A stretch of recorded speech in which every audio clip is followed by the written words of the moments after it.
Today's Christmas story was written by David Anderson. The winter of 1900 had been an unusually bad one, a true storybook picture of what a Christmas scene must be like. It seemed as though the bad weather kept roaring into the Shooting Creek Mountains day after day without ceasing. First, the freezing rain came, piling up on the earth and timber, causing the mountains to sound like a battle was taking place as the trees gave way to the awful weight of tons of accumulating ice.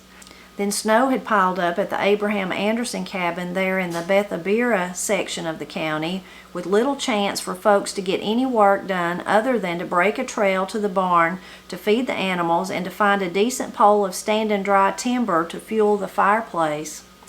Abraham hadn't been able to get to the mill that was situated further down the valley to try to buy or trade for a turn of cornmeal so his new wife May could make their everyday cake of cornbread for their table.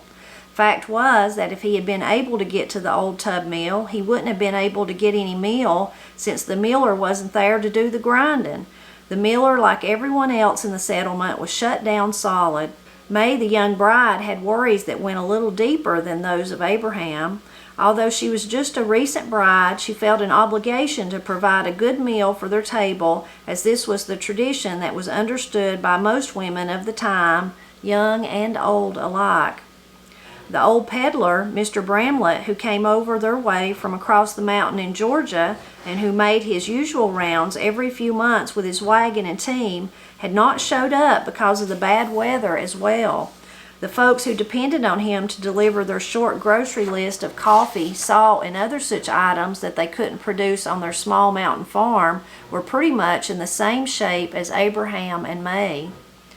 Finally, the weather began to break, sharing a bit of sunshine from time to time to perhaps shorten the life of the thick covering of snow.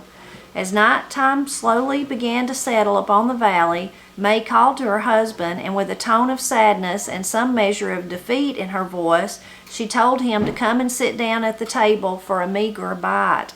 With her call, she explained that this was the last bite of anything in the house for them to eat. There was nothing else left in the house that she could cobble together to be made into another meal. As they sat down at the table and started to eat their supper, they both began to hear faint sounds coming up the cove. Could it be the gentle sounds of trace chains and the crunch of snow falling under the feet of a struggling team? As the sounds came closer, sure enough, that was what they both were hearing. It had to be the peddler, Mr. Bramlett. As the sounds came closer and finally stopped in the yard, Abraham stepped out the door to greet this night traveler. A better Christmas gift could not be found on the earth than just to know that sitting outside their door was a wagon that held provisions enough to get them through the darkest and leanest winter that Abraham and his young wife May would ever have to endure.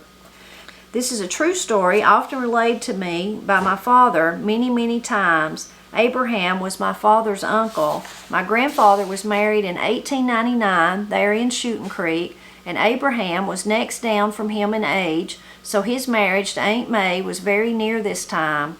Aunt May and Abraham later moved over to Union County, Georgia, where they raised a large family. Uncle Abraham lived until 1957 or 58 and was taken back to be buried in the Bethabara Church Cemetery. Aunt May died in the middle 60s and was buried beside her husband, a stone's throw from their cabin there in the valley of their birth. My great-grandfather was Colonel Bramlett, so not knowing the real name of the peddler, I have substituted the Bramlett name. Artistic license, you understand.